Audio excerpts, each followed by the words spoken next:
Hello viewers, আপনাদের সঙ্গে আমি অর্পিতা। আমার অন্যতম প্রধান শখ হলো বাগান পরিচর্যা করা। আজকে আমার আলোচনার বিষয় হলো রজনীগন্ধা। এই গাছ লাগানোর সঠিক সময় কোনটি, কিভাবে গাছ রোপণ করবেন, এই গাছ কতটা রোদ বা জল সহ্য করতে পারবে, খুব কম সময়ে কিভাবে একটি স্টিকে অন্তত 60 থেকে 64টি ফুল পাবেন। এছাড়া আরও অনেক গুরুত্বপূর্ণ টিপস থাকবে শুধু আপনাদের জন্য, তাই ভিডিওটি স্কিপ না করে সম্পূর্ণ দেখুন। অর্পিতাস কিচেন অ্যান্ড হবি চ্যানেলে আপনাদের সবাইকে স্বাগত জানাই।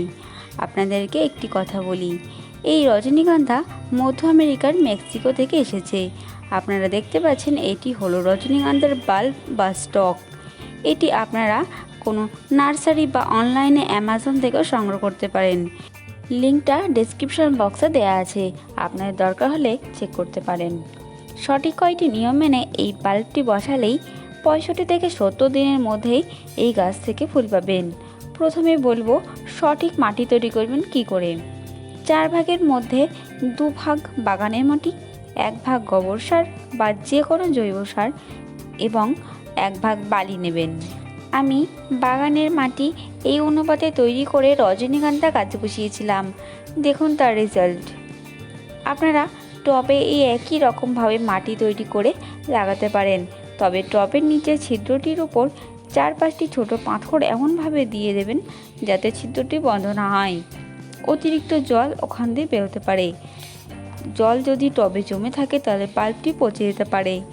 এই গাছ জল পছন্দ করে না, তাই 2 থেকে 3 দিন অন্তরই জল দেবে। মাটি থেকে 2 থেকে 3 ইঞ্চি নিচে এই বাল্ব বা কন্দটি বসাবেন। এই বাল্ব রোপণের সঠিক সময় হলো ফেব্রুয়ারি থেকে মার্চ মাস। এই সময় রোপণ করে সঠিকভাবে যত্ন নিলে 65 থেকে 70 দিনের মধ্যেই ফুলের স্টিক পাওয়া যাবে। সারা বছরের তুলনায় জুন ও জুলাই মাসে বেশি ফুল ফোটে। এইভাবে 3 বছর এই গাছ থেকে ফুল পাবেন। দেখুন এই গাছের একটি স্টিকে কত ফুল আছে, ফুলগুলি কতটা স্বাস্থ্যবান সেটাও তো দেখতে পাচ্ছেন। গাছের বয়স 45 দিন হলে ফার্টিলাইজারের মধ্যে এনপিকে, ডিএপি বা পটাশ বা যে কোনো জৈব সার ব্যবহার করতে পারেন। কীটনাশক তেমন লাগে না। যদি কোনো রোগ দেখা দেয় তো নিম পাতা জলে ফুটিয়ে ঠান্ডা করে স্প্রে করতে পারেন। এই যে দড়িটা দেখছেন, এটা মাঝখানে একটা গ্যাপ রেখে বরাবর 2 দিকে 2টি লাঠির সাহায্যে বাঁধা আছে, যাতে ফুলের ভরে স্টিকগুলি মাটিতে নুয়ে না পড়ে। রজনীগন্ধার অনেক প্রজাতি আছে। এটি হলো সিঙ্গেল পোলাইনথস।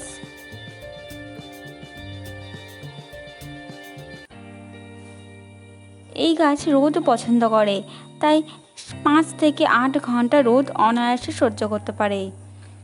আসুন আপনাদের একটি মজার জিনিস দেখাই, যেটা অবাক করলেও সত্যি। এই স্টিকের গোড়া থেকে আরও একটি স্টিক বেরিয়েছে। এটি সরু এবং অনেক কম ফুল আছে।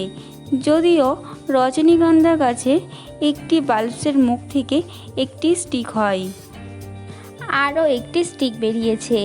এটি বেরোনোর কারণ হলো গাছের পুষ্টি। একটি বিষয় অবশ্যই খেয়াল রাখবেন, যদি কোনো রাসায়নিক ফার্টিলাইজার ব্যবহার করেন তাহলে গাছ থেকে 2 ইঞ্চি দূর দিয়ে দেবেন, তা না হলে গাছের গায়ে পড়লে গাছ পচে যাবে। সূর্যাস্তের সঙ্গে সঙ্গে রজনীগন্ধার শোভা আরও মধুর হয়।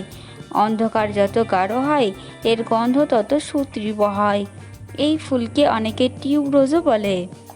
আমার ভিডিও আপনাদের ভালো লাগলে লাইক, শেয়ার, কমেন্ট করবেন। এই রকম ভিডিও সবার আগে পেতে সাবস্ক্রাইব করে বেল আইকন প্রেস করে অল ক্লিক করুন।